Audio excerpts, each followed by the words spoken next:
Everybody to the Anacortes Chamber luncheon, where we're going to have fabulous State of the City address.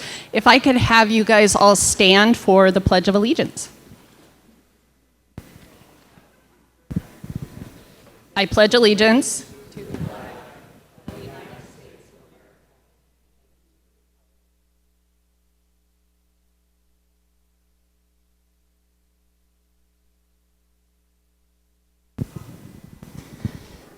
I'd like to introduce and call up our 2022 Chamber Chairman, Alan Workman of John L. Scott.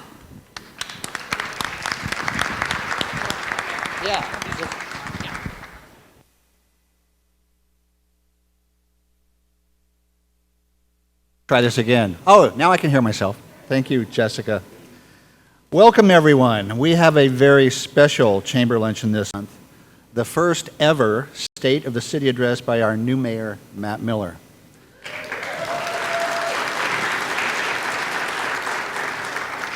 The only time that the new administration can take credit for the accomplishments of the prior administration. I would like to acknowledge some guests we have in the audience today. Of course, from the city, elected officials are, of course, Mayor Matt Miller. We have Christine Cleland McGrath from City Council.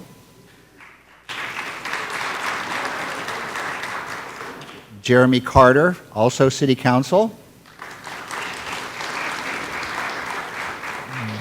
Bonnie Bowers, Port of Anacortes.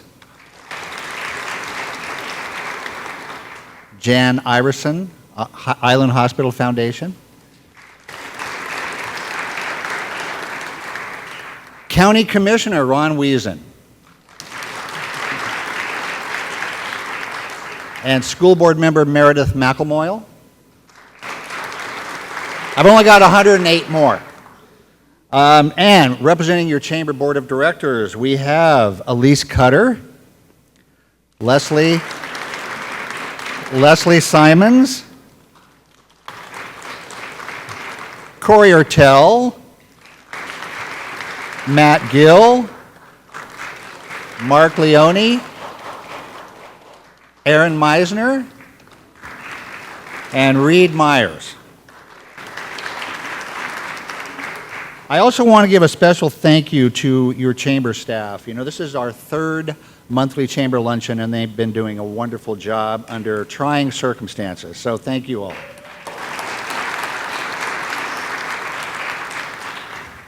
And now I would like to introduce our luncheon sponsor, who makes all of this possible for all of you, Jean Grossbeck of the Grossbeck Group.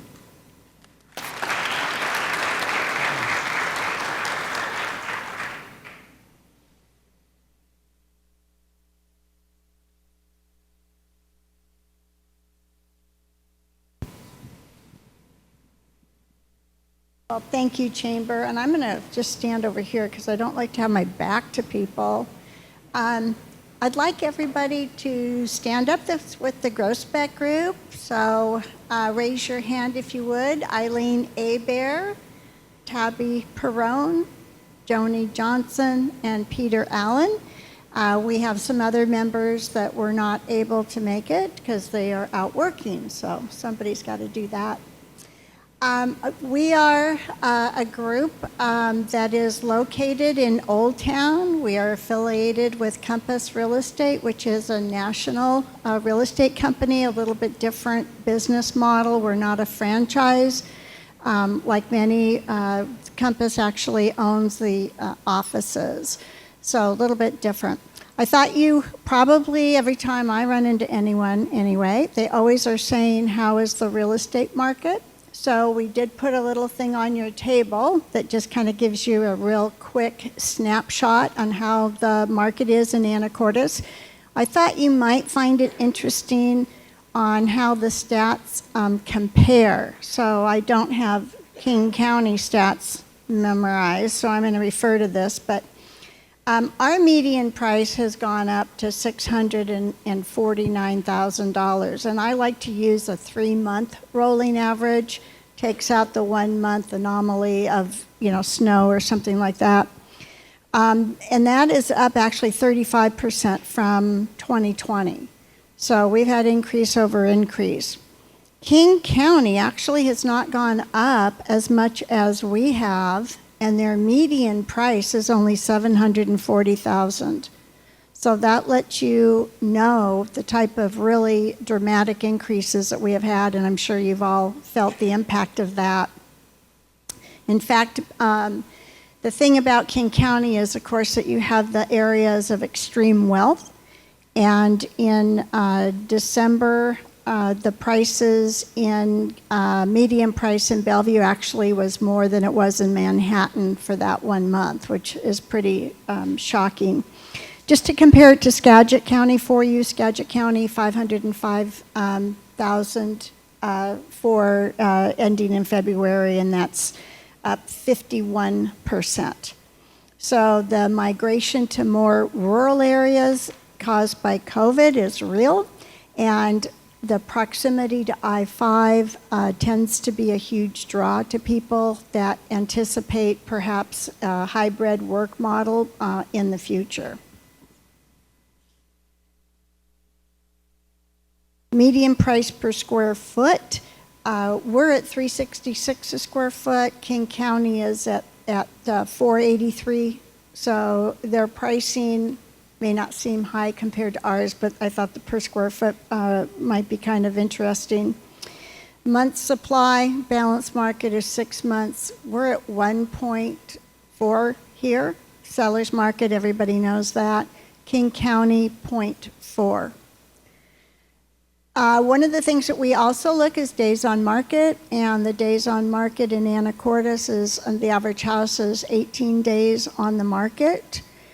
That is interesting in that it was a 3-month rolling average last year, 9. So we are seeing maybe a little bit of an easing up, but we'll probably continue to see prices go up, just not at the rate that they have in the past. That's pretty difficult to sustain.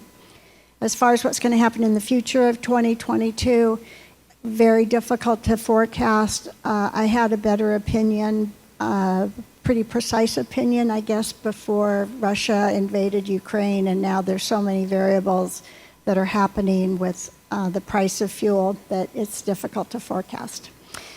But if you want to know, give me a call. I'm not going to bore you with my pie in the sky. Thank you for letting us sponsor the luncheon. We appreciate it. It is so nice to see people's face again, and not to be fully masked, at least for this. They have to go back on, but yoo-hoo, this weekend, hopefully a little bit of life back to normal. So thank you very much.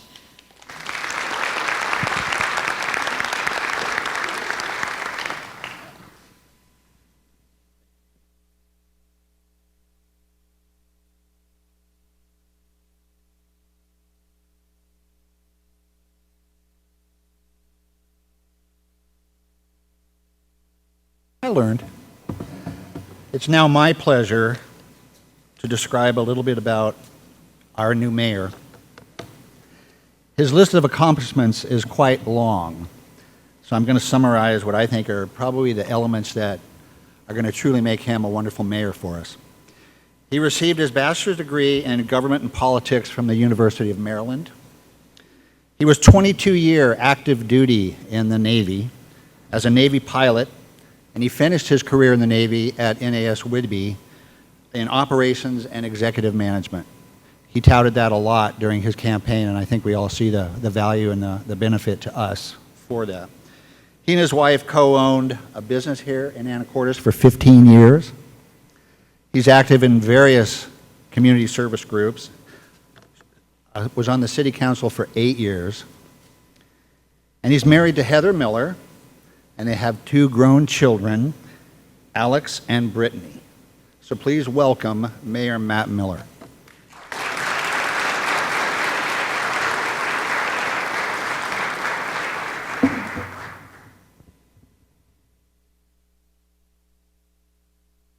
Thank you, Alan, for that great introduction, and thank you all. Thank you, Jessica, also, and thank you all for stopping by on this beautiful sunny day. A little bit chilly, but I know we're emerging out from behind our masks and emerging into spring, so that's great. I also like to thank my wife, Heather, for joining today for the moral support for my first State of the City address, or heckling, whichever comes first.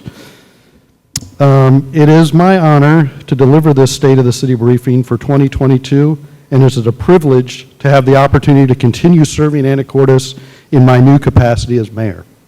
I continue living the American dream in this great American city.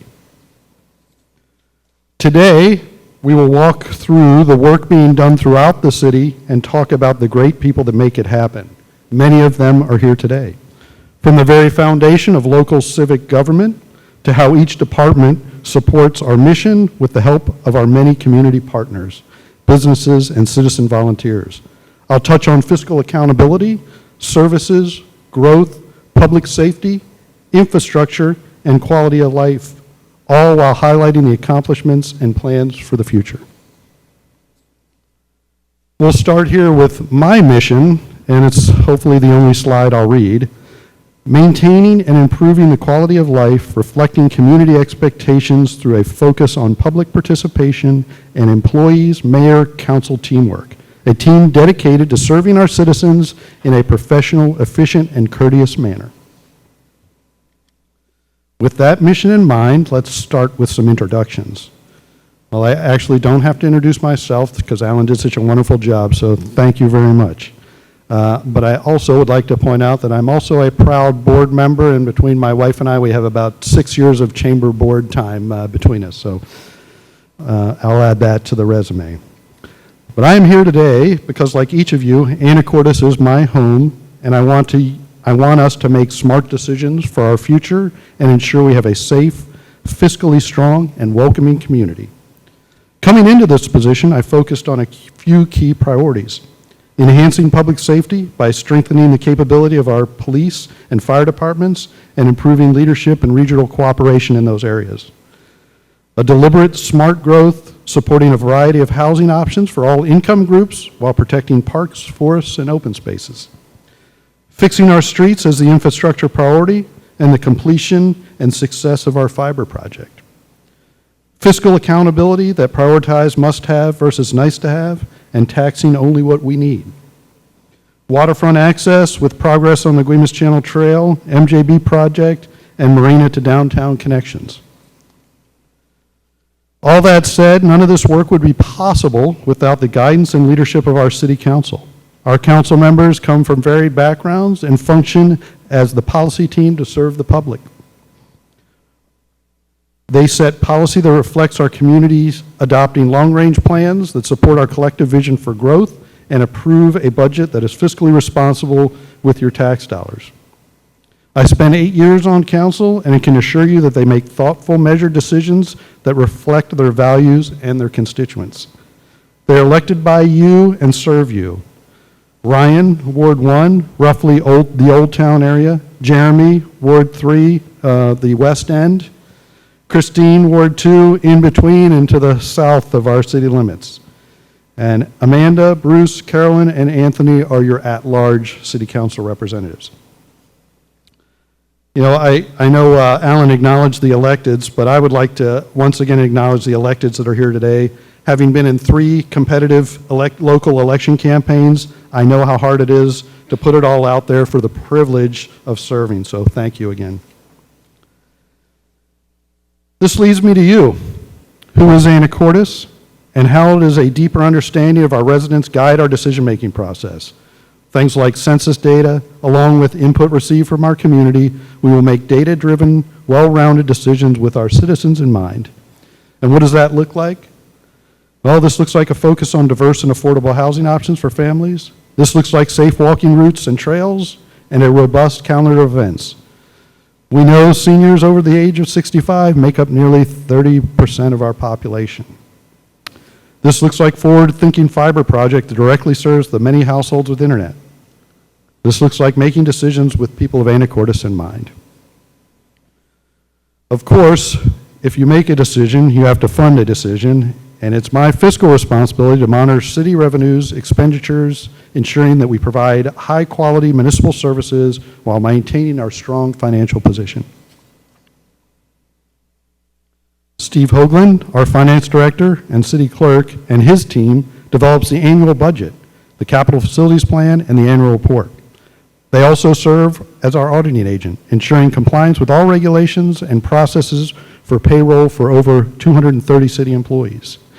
They manage the city's cash and investments, debt service, business license, utility building, and the licensing of our beloved family pets. And yes, that's a picture of Rex, our beloved family pet, and his favorite green ball in the snow. Today, I only have time to share a high-level overview of our budget, so I do encourage you to visit our website or attend city council meetings for in-depth reporting of our city finances. I'll start with some tax revenues. We built our 2022 budget on projected revenues. The chart on the left shows the $24.8 million total tax revenues, which are made up 4 major categories that are all similar in size. Property tax and sales tax at $5.4 million and $5.5 million respectively, and utility tax and other taxes make up the rest. So if you look to the right, you'll see that 25% is made up of 7 different tax revenue streams. For example, transportation benefit district tax, sales tax, affordable housing sales tax, public safety, criminal justice, lodging tax, leasehold tax, and real estate excise tax. Many of those taxes are pass-throughs. A good example is the jail. We collect that tax and it goes to our Skagit County Community Justice Center. Property tax, probably one of the more complex taxing things. We get the county auditor out here on a regular basis to try to explain it, and every time I think we all have more questions after they leave. But to point out, this is a breakdown of a typical dollar of our sales tax, and I'd like to just point out that the city is number 3 on that list, solid 3rd place. But again, it's one of the major portions of our revenue sources. All right, the budget. The 2022 budget totals $108.6 million, which includes $50.4 million in capital spending, $9.7 million in interfund transfers, leaving our operating budget at $48.5 million, and that's to run day-to-day a business such as police, fire, parks, museum, and library. A few key points to wrap up our 2021 budget. Our American Recovery Plan grant for $1.3 million supported our fiber project, which the pandemic proved to be a critical piece of infrastructure. There was a boon in online sales, construction, and retail sectors. Inflation also rose to 7% by the end of the year. More on the 2021 numbers. I know this slide is probably a little hard to see for those of you in the back, but in summary, all major tax revenue streams exceeded expectations. On the left side, you'll see property, utility, and sales tax. You can see here that e-platforms, also known as online sales, now exceed boat and vehicle sales. This is a trend many of us in the brick and mortar retail business saw coming for many years. The pandemic has only thrown gasoline on that fire of already growing online sales. Fortunately, with things like the Marketplace Fairness Act and destination taxing, the city of Anacortes receives that portion of the sales tax. You can also see that despite the pandemic, our industrious and proactive restaurants, hotels, and service-focused business did hold strong in 2021. Capital Facilities Plan. It's a supporting document to our comprehensive plan. The Capital Facilities Plan identifies what public facilities and services are needed and how we'll finance them. We'll talk more about a number of these projects throughout the rest of the presentation.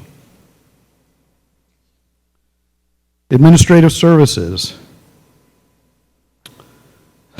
Moving now on to recognizing the people and departments that make these projects possible.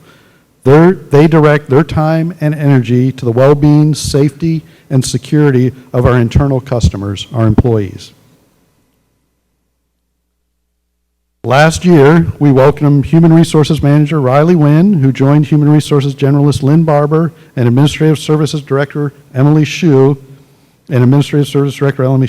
Emily and Riley are here today, and I would like to recognize them both now for the tremendous service they provide to the city. You can wave.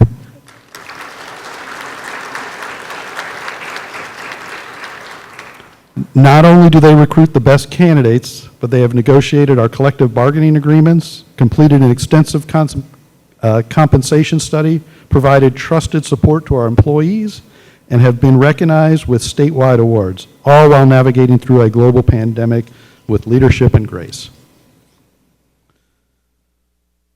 Under under administrative services, we have the Information and Technology Division that supports computing and network requirements, playing a vital role in keeping the city's businesses moving forward. The work of this division is crucial to every department's success. Needless to say, much of this work is focused on cybersecurity lately, and they do a great job of making sure I don't click on the links to save the Nigerian princess. So. All right, City Attorney, Darcy Swetnam. Our City Attorney provides in-house counsel to city leaders and staff, ensuring the city meets the highest legal standards. Last year, our contracts team processed a record-setting 316 contracts, 99 contract modifications, 19 procurement processes, 16 council resolutions, 74 agenda bills, 29 contract negotiations, and paid 710 contract invoices. We also saw the highest number of public records requests to date and anticipate that number will only grow as we have implemented body cameras in our police department. We continue to grow our Laserfish project with 80,000 documents added to the library and new forms continuously adding, including various permit and fiber applications. Speaking of fiber, leads us into one of our infrastructure areas. More on the Access Anacortes fiber. Okay, it's going to be a sales pitch. You might not know that Anacortes, we are the only municipally owned and managed internet service provider in the state of Washington. I think we're one slide ahead, but that's okay. You also might not know that by the end of 2023, we are projected to pass every premise in the city limits, which will enable us to extend service to your home or business. Building a fiber optic network is an expensive undertaking, and I have to admit, I was a bit of a skeptic when I was on city council and the city undertook this project. But as I see the impact the service is having on our constituents, especially during the pandemic, I know that we made the right call. We are making this investment to create infrastructure that provides essential services to our community, meeting our mission with a network for you and owned by you. So, if you aren't already a fiber customer, when will you be? This map shows our current service area in green and our expansion areas through 2023. That's the gray, purple, and yellow area. And the yellow area on the west end, that's the work that's currently underway. So you can see the green streets there is where we've already put the fiber backbone out now. To date, we have just under 1,150 customers in service, with an additional 1,600 customers who have signed up for the service. To close out the sales pitch, if you have not yet signed up for service, I encourage you to speak with Kimberly Henry, our fiber business coordinator, and to all of our chamber members, we are also able to meet your business internet needs, including dark fiber leases. And this is just a hint, but our office is right outside the door, past the stairwell, to the left. And I thought about joking about maybe having our police chief show you the way to that office to sign up, but he's undercover today. Okay, over to more infrastructure, public works, sharing our projects and not selling them this time. My ongoing priority remains taking care of our streets. As Anacortes continues to see new construction and growth, we will continue to study the impact on utility-based infrastructure and will implement appropriate models for water, wastewater, and storm utilities. The city also continues major work on a new sewer outfall. The current schedule anticipates completion of this project this year. Many thanks to the Port of Anacortes for their collaboration on this project. We couldn't have done it without their help. Public Works is the city's largest department and is responsible for managing critical services such as our streets, water, sewer, and stormwater lines.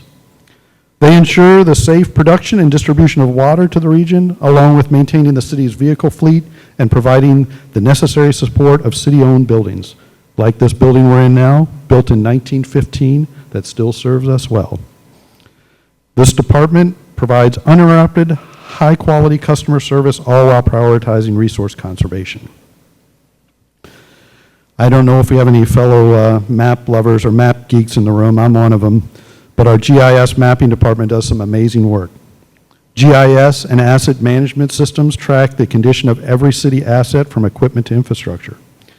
As you can see from this long list, there are interactive maps of our forest lands, parks, plats, easements. You can even locate an accident or find an ADA ramp. These maps are designed to be used by the public as well as city employees. I highly encourage folks to check out this website. I'll warn you, you can spend a lot of time digging around. There's a lot of great information in there. Operations is one of the most diverse divisions in public works. We employ over 25 professionals dedicated to providing essential services to our community. The team includes fleet services, solid waste, streets, and utility and water distribution maintenance. This year, our operations team processed close to 2,000 work orders, completed approximately 8,000 weekly garbage pickups with only 2 drivers and 2 trucks, and plowed snow for 3 weeks straight in 24/7 shifts. That was a good time for your first week as mayor.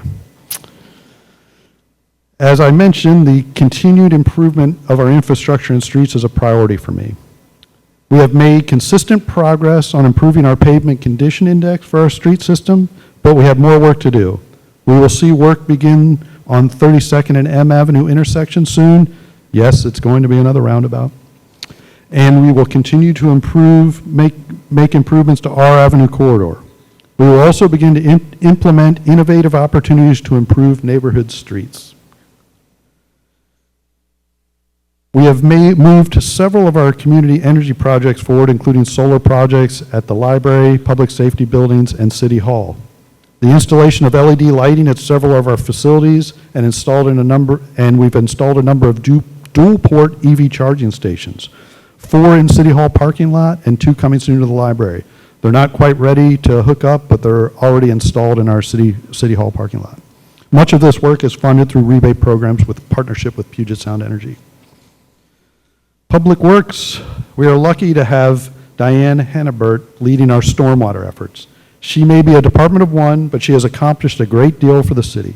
I encourage you to take a look at that parking lot on the north side of the building. It has bioretention swales, catch basins, the EV chargers I mentioned, improved pedestrian crossings that are examples of best practice of low-impact development. She also partners with our schools, Friends of Skagit Beaches, and local community groups to provide education, outreach, and the installation of rain gardens such as the one currently at Mount Airy Elementary School. Many of you know our water treatment plant serves all of Anacortes, Oak Harbor, NAS Whidbey Island, LaConner, including Shelter Bay and the Swinomish Tribal Community, Skagit PUD, and both the Marathon and Holly Frontier refineries. That is over 56,000 residential, commercial, and industrial customers. In 2021, the Water Department also saw the completion of the raw water line project and new clear well that will provide redundancy for this important asset. In 2022, we will see the implementation of a fiber optic-based leak detection system. And have you seen the antenna on City Hall? It's good that you probably haven't. It's not very big, but it's a fixed antenna meter reading system. It provides instant data to staff in case of a water leak or other issue that reads your meter. The days of somebody driving around in a truck to read your meter are numbered, but it's a really cool system that will tell whether you've got a leak going on or backflow issues almost immediately. It should be also noted that our water treatment plant has been recognized by the Washington State Department of Health for exceeding water quality standards and have been given the Department of Health Treatment Optimization Program 5-year award. We have great water. The Planning, Community, and Economic Development Department is tasked with supporting communities' vision for our future. This year, we'll see the updating of several of our guiding documents, including Maritime Strategic Plan, Affordable Housing Strategic Plan, Tourism Strategic Plan, and the Shoreline Master Program, all through the lens of sustainability and preservation, economic vitality, and providing a supported and connected community. These guiding documents are fundamental to the work of the city and designed to be clear and transparent outlines of the planned growth and development of our community. Looking forward, our focus will remain on completing the public process for comprehensive plan amendments and developmental regulation amendments. As always, our goal will be to communicate clearly and consistently to the public and encourage public participation in all projects. All of this connects to our vision of Anacortes and thoughtful, smart growth of our community. This chart clearly shows the results of our planning. It not only shows the increase in building permit revenue, but it shows the growth in diverse types of permits being issued, specifically the rise in multifamily permits, which ties back to our comprehensive plan and changes to our Title 19, which provides for a variety of housing options. Title 19 includes standards for smaller housing types and new affordable housing provisions and incentives, and things like ADUs.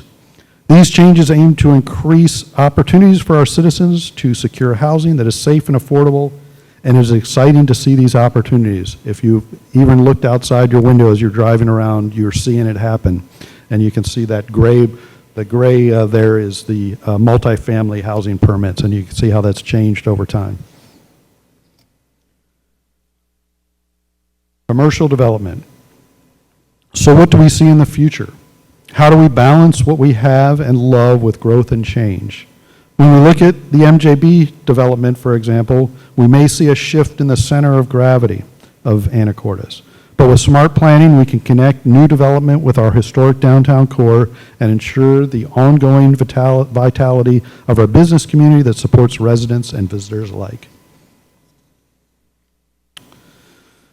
Of course, nothing is more important than the safety and well-being of our community.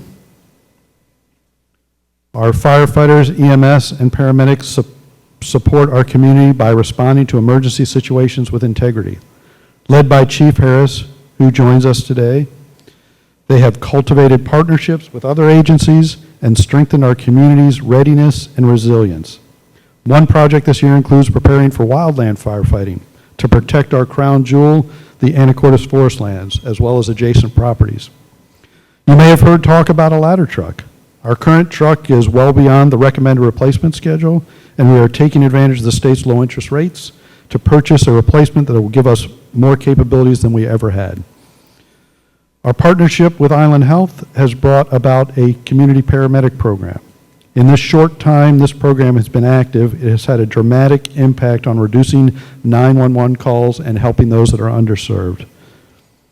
We are also pursuing a SAFER grant to support additional positions and enhance response times. And our police department, represented here by Chief Floyd and Captain Fuller, but they are in their detective gear today. Prioritizing technology, training, and social services. Technology includes deployment of body cameras and new digital forensic tools to enhance investigative capabilities. Training includes welcoming 3 new patrol officers, 1 new records officer, replacement of the current CSO, crime prevention officer, and detective assigned to the drug task force. The social services include homeless and transient support, including the launch of our community resource outreach with the Anacortes Family Center. And we continue to meet the growing demands of our vulnerable population. Community outreach is critical to the success of our public safety efforts, and the APD will increase officer community contact with foot and bike patrols. I want to thank Chief Floyd for his leadership and his efforts to clearly communicate changes and potential impacts of state legislative policies as well. Public Defender's Office continues to fulfill its core mission of providing competent and effective legal representation to the indigent accused. The last 2 years have been challenging as the criminal justice system has responded to the pandemic. Every aspect of regular court function has been impacted. Through it all, the Public Defender's Office has been consistently done its part to keep the court open. Community court connects defendants accused of nonviolent misdemeanor crimes with social services. Community court aims to reduce these crimes and in turn reduce needs for social services and burdens on first responder agencies and those impacts on local businesses and the greater community. Again, I would like to thank our public safety departments for their work. Without them, we could not enjoy the quality of life we are so fortunate to have in Anacortes. Fundamental to the quality of life is our public library. Even though the library started 2021 with closed doors, it was serving the public with its curbside service, children's virtual story time, virtual adult programming, and supporting huge growth in electronic resource usage. Thank you to Jeff Fogel, our library director, who is here with us today. Thanks to a generous donation by Robert and Sylvia Maxson, with that support, we were refreshing the children's area, transitioning to in-person programming, and continuing to develop dynamic collections resources. The library sent me a story about resources. Mere days after a high school class was shown how to access digital library resources, a student put it to use right away. One of the databases was on automotive repair, and where the Anacortes High School student was out with his dad and their truck broke down, he not only remembered that he had that resource, but pulled it up on our website, on his phone, logged in with his student ID, and repaired the truck. I would be remiss not to recognize the work of the Library Foundation and the Friends of the Library, who help fund the many programs and book purchases that make our library great. Anacortes is very fortunate to be one of the few cities to have a museum led by Brett Lunsford. The museum has a number of fascinating exhibits running and planned for the upcoming year. Photographers of Anacortes, which has more than 70,000 historic images in Anacortes Museum online database and is growing by the thousands every year. They are currently developing a smartphone tour of town murals, reinstalling the Salmon Cannery exhibit at the Maritime Heritage Center, and are now airing documentaries and historic local films on the Anacortes Museum YouTube channel. Brett, who is here with us today, has strong connections throughout the community and often gives presentations and tours of the museum. I encourage you to reach out to him and learn more about this hidden treasure of our city. Speaking of treasures, our Parks and Recreation Department maintains many of our island treasures, including parks and forest lands. Led by John Lunsford in the audience today, Parks and Rec facilities and programming touches nearly every resident in some way. This year, projects include substantial work on the Grandview Cemetery expansion, Depot Plaza restroom, and the Washington Park Utilities project. Despite the pandemic limitations, we started summer recreation programs that led into fall and winter. Soccer alone had over 500 participants. We held community events such as Haunted Forest and Winter Wonderland Walk and saw the highest camping receipt numbers ever in Washington Park. Looking forward, we will take on a new skate park that came with generous donations to bid and begin construction. We will make plots available at Grandview Cemetery for public purchase in the spring and continue to offer Pee Wee sports camps for ages 4 through 6 to learn and enjoy soccer, basketball, and baseball. Our youth basketball and volleyball leagues and events like Egg Dash, Kids Are Best Fest, Bark in the Park are back and will provide fun and community engagements as we start the year. So yes, we're going to get out. We're going to get out there. This year, Carl Wolfswinkel joined the Senior Center from the Anacortes Police Department as their new director. We reopened our doors and safely welcomed our friends back in the building. I had my first conversations with Matt Miller at the Senior Center and look forward to doing many more of those and getting all those hard questions. The center brought back its popular Aging Mastery program that fosters longevity and provides a series of presentations, daily practices, and peer support. Our Senior Center does exceptionally well at connecting our senior citizens with critical resources such as Meals on Wheels, disability support, financial planning, tax assistance, and wellness checks. I also wish to thank our Senior Activity Center Foundation, which provides funding so important to the sustainability and growth of our center. So, in closing, I would like to thank you all for attending the chamber. I would like to thank you all for attending the chamber for hosting us. and the city staff for setting it up. And for the city directors that I missed, I know I probably missed Darcy and Don. I know you all do great work as well. But I would also like to thank our many community partners. There were too many to list. We were going to list them all on here, but I just want everybody to know that each of our community partners are fundamental to the success of our city. And Jennifer, I also want to thank you, my executive assistant, for putting all this great information together and occasionally allowing on my schedule a couple bathroom breaks. And I'm still negotiating getting lunch breaks out of her, so I appreciate putting all this together. So it has been my great pleasure to share with you the work of some of the work that our city is doing and some of the great staff we have with us today. So thank you very much for your time and attention. And I know you wanted to go 3 hours, but we're going to wrap it up here. So thank you very much.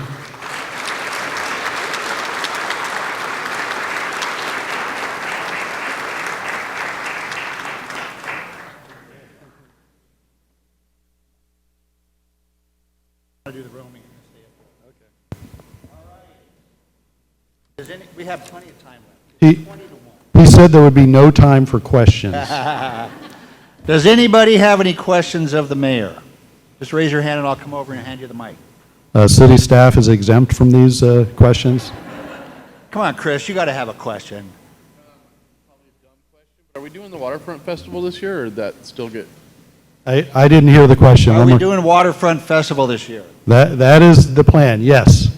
All right. Who else? Come on, you got to, with that presentation, there's got to be some questions. What's the top priority that you have? I just have a question about the Grandview Cemetery expansion, specifically the sidewalks. Are there plans already done for that? And is it going to help slow speeds on Hillcrest? Yeah, the place where I walk Rex almost every day. The sidewalks are a challenge there.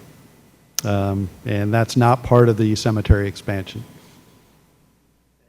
Mary LaFleur, I've never known you to be for a lack of words. Oh, boy, you don't want me to bring up T Avenue, do you? I know because our business is on T Avenue, and I have seen progress, and thank you. They do spread out, and then obviously they've been contacted, and then it recedes. So I know you're working on it. I can see that. Yeah, it's been a real challenge for T Avenue, and I've talked about this a few times publicly that we welcome everybody to Anacortes and our compassionate community, but we have been engaging with a few folks left that are not willing to accept any services, and there are some legal challenges by being able to move them along. It's not compassionate or healthy for anybody to live on the street. So with the great work by our police department and partnering with the Anacortes Family Center, we're making sure that we do whatever we can to keep that under control. So if you have been out there recently, we've done a few derelict RVs. We smashed a couple up, and we've towed some derelict vehicles, and we've cleaned up a lot of trash there. But again, we're down to the point where we've got a few folks that just are no longer want to work with us on services. So it's a real challenge. It's a challenge in a lot of cities, but we're working it every day. And again, thanks to our police department and our partnership with the Family Center, helping match those social services. Okay, we got another question here. Yeah, Matt, could you provide an update on Commercial Avenue between the roundabout and 12th Street? Just what's going on? So the 12th Street roundabout in particular, as I always try to remind folks, most of you all know that Commercial Avenue is part of State Route 20, and it's in terrible shape, and we're not responsible for doing that maintenance, so we're constantly lobbying our legislators to fund that critical link. Not only is it an international link, but it's also our main street. The challenge there is every time you overlay a road, you have to do federal ADA ramp compliance. So we have 23 blocks of of commercial that needs to be paved. So think 23 times 4 ADA ramps. It's probably not exactly that number, but it becomes really expensive. So that's where a lot of the that's at least the story I get told from our state that is responsible for funding that. Hopefully that we're continuing to put it didn't make the it's called the Transportation Improvement Project list, the 5-year list, but we're still working. So please call your representatives of the 40th, because I have been doing it, and we have been doing it from the city on a regular basis to try to get some help there. Okay, anybody else? If I have to, I'll put someone on the spot. Okay, over here.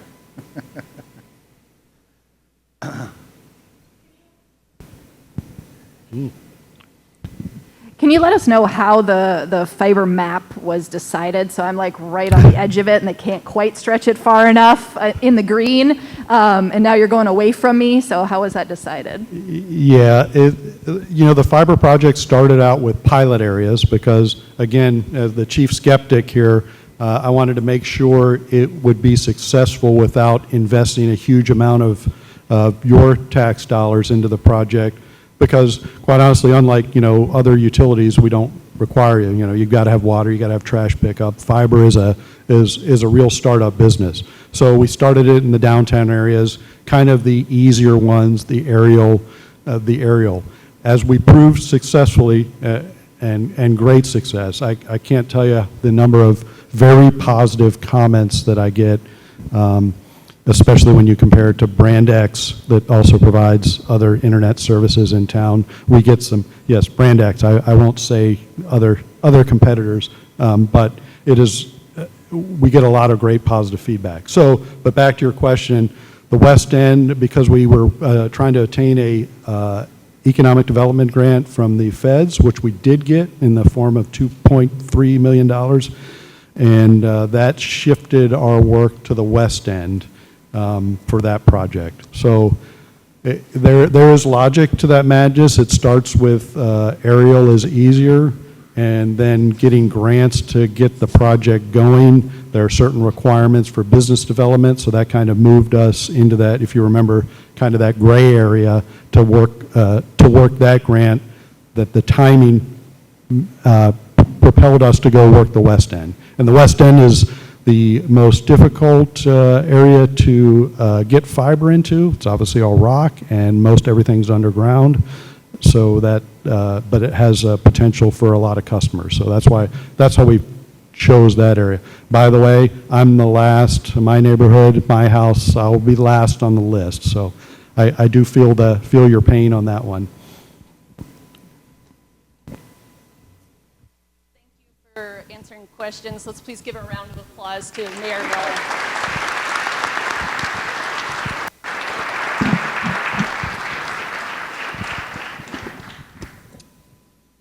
Okay, so I would like to ask that if there are any members, chamber members, that have any announcements that they come up. This is for businesses, organizations, nonprofits. If you're a chamber member and you've got something coming up, a sale coming up, an event, something you want to share with the crowd, please come on up, and we've got a microphone here for you.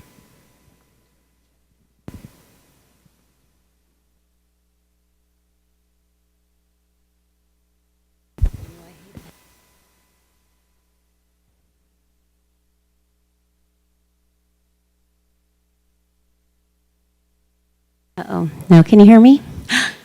I promised TJ Fantini that I would let everybody know that High School Musical opens tonight, and mine and Nick's daughter is in it, so go see her.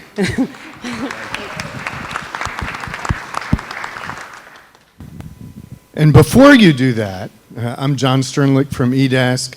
5 o'clock today is Economic Forecast Night. I'm hoping, although I'm really afraid to say this, that this is the last time we have to do it virtually. No jinx, but we have an amazing lineup planned. So 5 o'clock, it's no cost, but you do have to register online. So go to skagit.org and register, and you'll get the link. And we'll look forward to seeing you virtually 5 o'clock.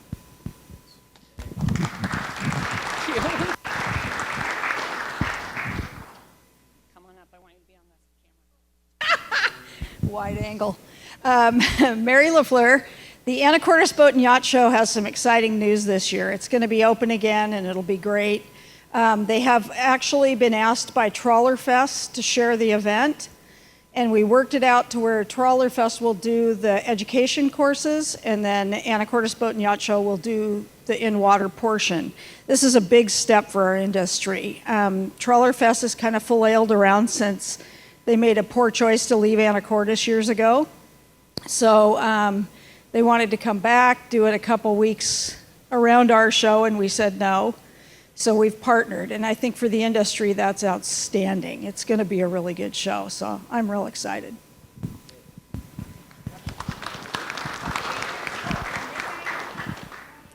May 19th to the 21st. And we want to let you know that if you or your kids or your pets want pictures with the Easter Bunny, April 9th, this is important stuff, Mr. Mayor. I'm just worried about my pet and Easter Bunny. You can bring. He doesn't like bunnies.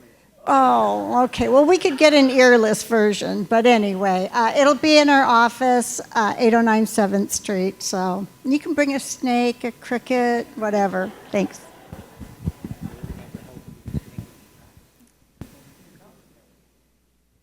Thank you. And I want to announce our newest member was not able to attend today, Deception Sellers. If we could give them a round of applause for supporting the community. And then anybody who brought a door prize, if you'd like to grab your door prize and come on up. I will share some community announcements while you're grabbing those. So upcoming events, thank you for asking about Waterfront Festival. All the chamber events this year are happening. So I'm going to start with the one that's coming up first, the Anacortes Uncorked Wine and Food Experience. So that's going to be Saturday, April 9th, and we're going to have two options for you. You can either go to the 12 to 3 festival or the 4 to 7. And it's going to have all the wineries to try from, different foods to try, different I can't say that word, accompaniments. Yeah. With cheese and chocolates around the room, as well as really nice swag bags this year. So flyers for that are on the back table there. If you have a storefront where you like to put upcoming events and have people be in the know, feel free to grab. We also have something new this year. We're supporting the downtown retailers with the Anacortes Charm Walk. So if any of you guys have done a charm walk before, basically what you do is you grab the bracelet itself from the chamber, and then you go up and down commercial into the stores, and some of the stores that are participating will give you a bead for your bracelet. It's kind of got a Pandora type feel to it. I've got a sample one up here. Each store gets a different bead that kind of has its style and theme to it. It's springtime colors, and it's the week before Mother's Day. So you can do it with mom or give it to mom. It's totally up to you. And then, of course, we have the Anacortes Boat and Yacht Show featuring Trawler Fest, and we will have Waterfront Festival and Beer on the Pier as well. So wanted to make sure you guys knew that. So let's go ahead and get started on door prizes. So go ahead and tell us a little bit about you and your company, and then what you are giving away today. I'm Andrea Petrich with Holly Frontier Puget Sound Refinery. We've got two different names to draw today. We've got a reusable bag, which will save you 8 cents multiple times. There's also a winter hat. Hopefully we won't need that for much longer, and a long sleeve dry fit shirt in this one.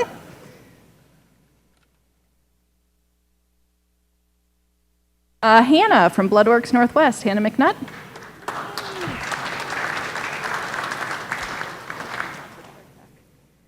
And then the next bag, we've got a golf towel and a long sleeve dry fit shirt for Crystal Eddy from Bank of the Pacific. Thanks so much.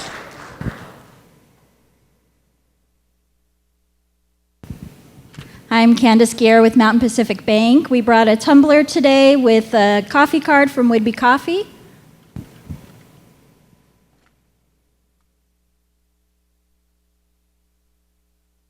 Wendy Drake from People's Bank.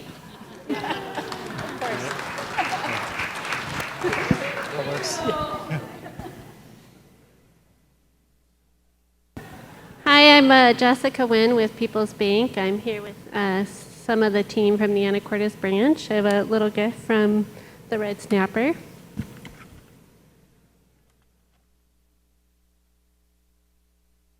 This goes to Isabella McPeak.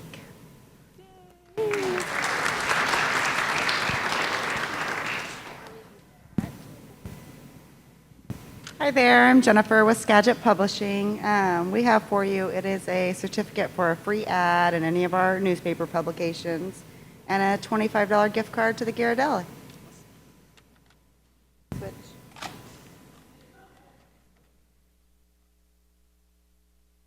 Oh, garbage.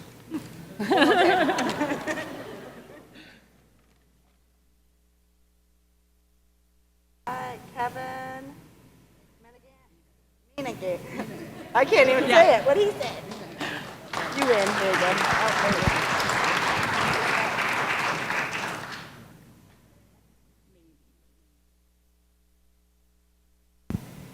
Hi everyone, it's so nice to see all of you. My name is Harmony and I work with Scott Richards Insurance and Anacortes Marine Insurance. I'm sure I've worked with a couple of you. I hope I get to work with you guys in the future. And today we are giving away a lovely Dad's Diner gift certificate.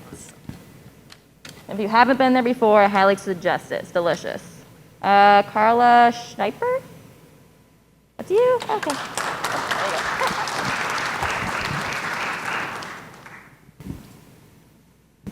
Hello, I'm Meredith with the Anacortes Arts Festival, and I have this lovely bag that will be for sale the first weekend in August at the festival.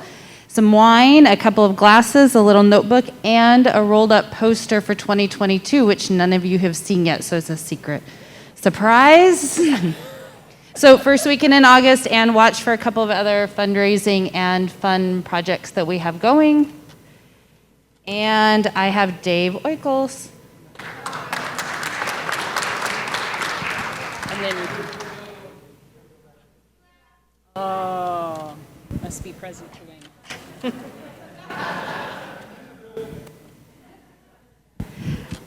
We didn't cheat, my neighbor Sarah Jerkovich.